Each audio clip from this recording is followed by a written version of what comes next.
Ова утро, почитувани гледачи на телевизија Мега, се наоѓаме во ателието на ликовниот уметник, академски сликар и професор Мирослав Крстевски. Миро,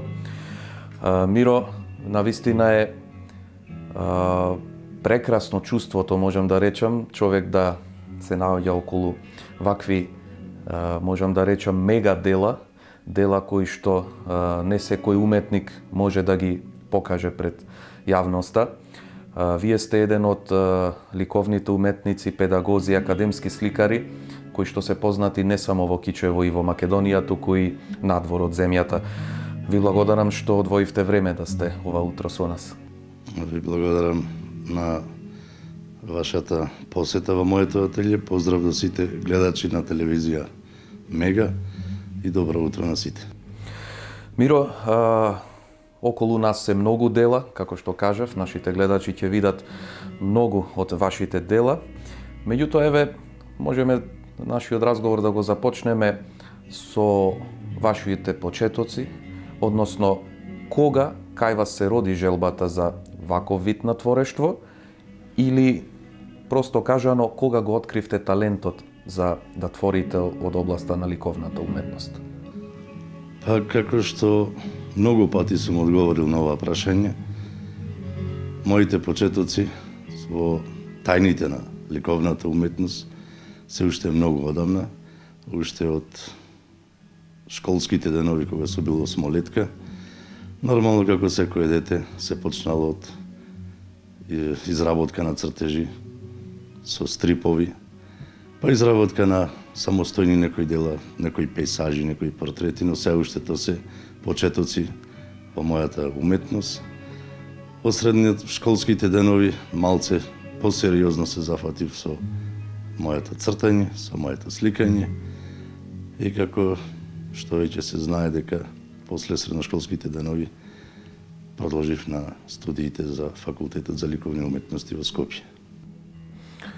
Така, може ли еве да ни кажете кои сликарски техники ги користите или преовладуваат во текот на вашата работа до сегашна?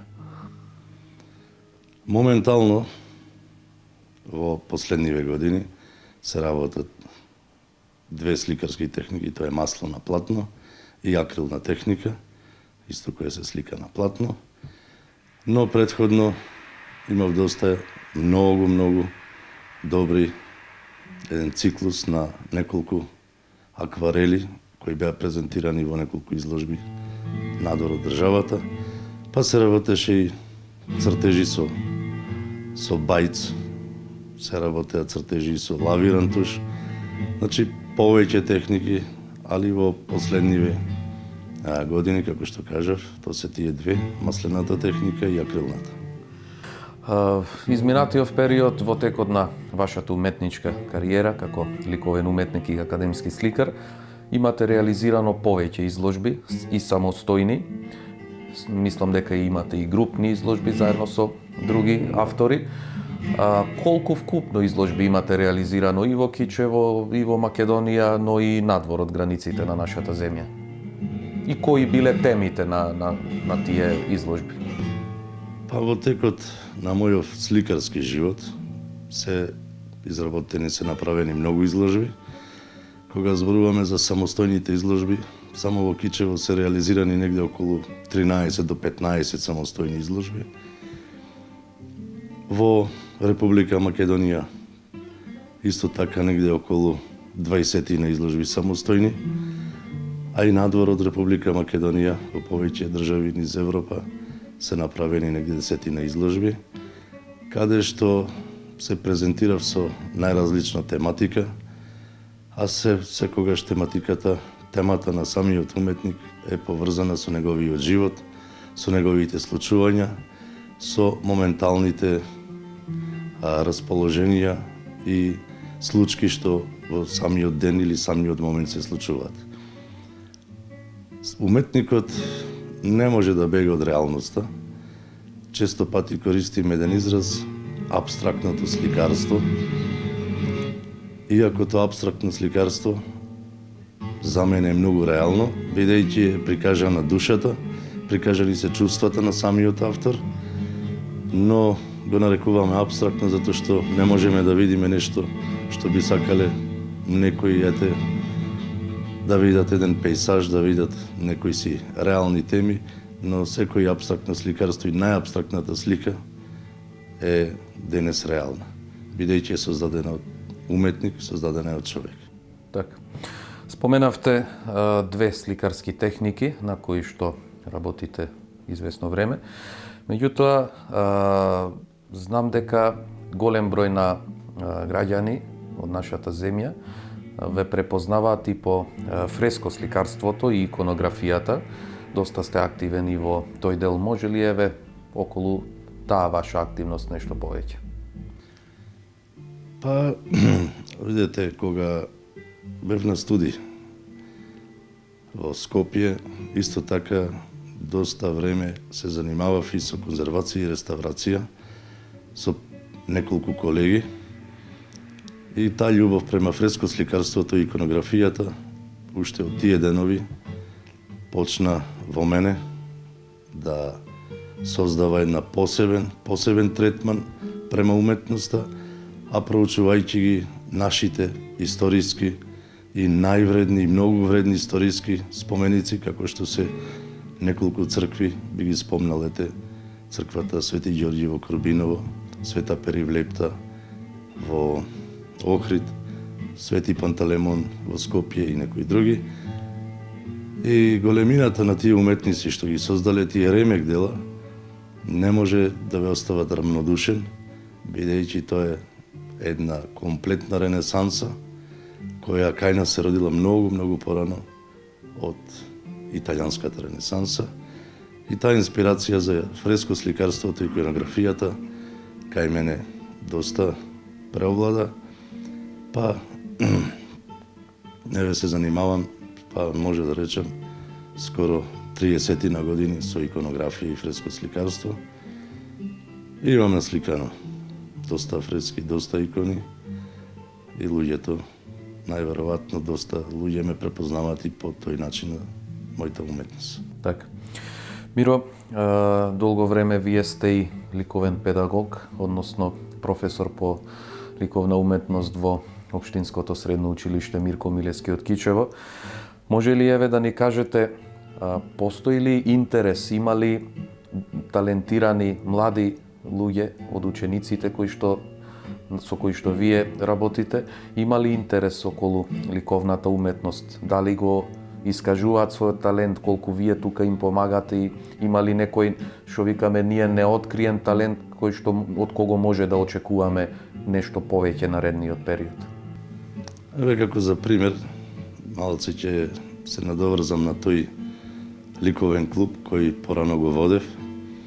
Го водев тој ликовен клуб негде 20 преку 20 години и можам да кажам дека од тој ликовен клуб произлего многу уметници во градов Кичево кои од тие деца што учеа кај мене во ликовниот клуб, некои се академски сликари останати во Кичево, некои академски скулптори, графичари, некои од нив се останати во Кичево, некои замина во други градови низ Република Македонија, а некои се надвор од државата и живеат во други европски држави или преку океански.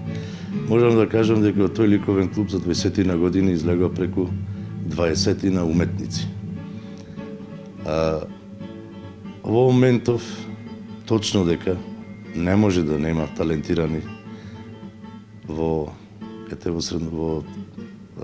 Центарот за средно образование Мирко Милевски, кај нас во Кичево.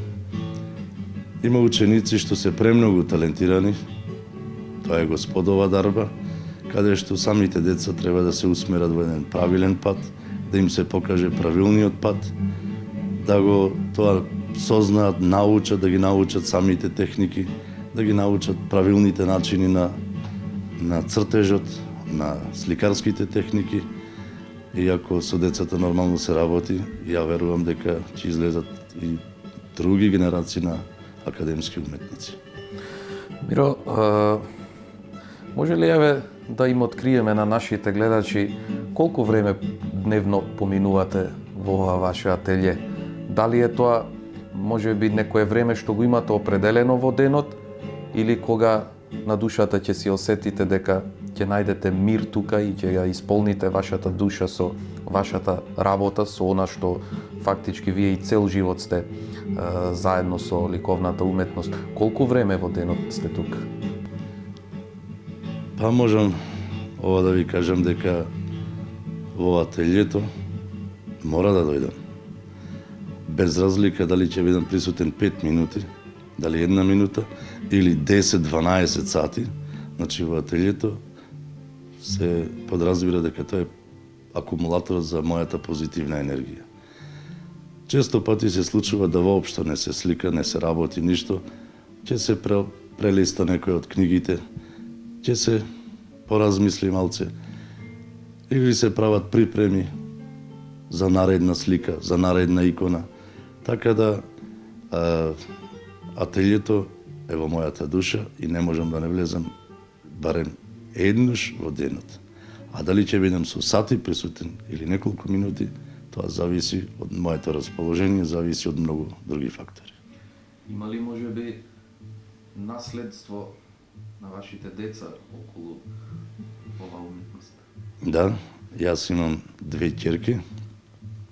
Моите ќерки студираат на ликовната академија, односно факултетот за ликовни уметности во Скопје, каде постарата ќерка се вика Наталија, таа е апсолвент при крај, е спрема дипломската, а помалата е Христина, таа е 3-та година, исто на сликарски смер се двете.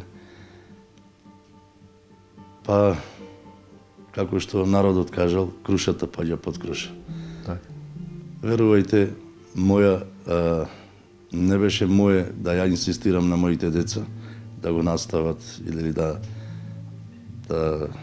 го наследат начинот, односно традицијата на моето сликарство, на мојата уметност, него изборот беше потполно нивни и нормално мене ме радува тоа што сепак уметноста преовладува и во нивната глава и во нивната душа. Миро, што е она што го работите во моментот во вашето ателје? Што да очекуваме наредниот период? Дали може би некоја нова изложба или некое ново дело? Моментално на она што го творев и она што се представував во последните години во Македонија и надвор од Македонија, тоа беше циклусот ДЗИД, кој долго време работев на тој циклус, каде што дел од тие слики можат тука да се видат, дел се во мојата куќа или на друго место. Сакам да наставам со тој циклус ДЗИД, но сепак со малце еден нов начин и верувам дека за релативно кратко време, можда не цела година, би се представил на македонската публика, на македонската јавност една нова изложба, негде со 20 дела, а моментално во моето ателје се работат некои икони, па се припремаме и за фрески, само сепак малце студит, кога Господ ќе даде потопло време, ќе почнеме и со теренската работа. Миро, многу успех понатаму, ќе бидеме во очекување на вашата нова изложба. Јас знам дека наредниот период од ова ателје ќе произлезе навистина многу убави дела. Беше навистина извонредно чувството и задоволство да се биде тука заедно со вас, да се види како вие тука работите, кои дела ги имате направено и се надевам дека почесто ќе се гледаме тука. Ви благодарам за вашата посета во моето ателје и вратата на моето ателје секогаш ќе биде отворена за вашата телевизија и не мора да имаме емисија, може да се подружиме. Благодарам. Благодарам. Почитувани гледачи, го проследивте разговорот со академскиот сликар и професор Мирослав Крстевски. Миро, останете и понатаму со Мега телевизија.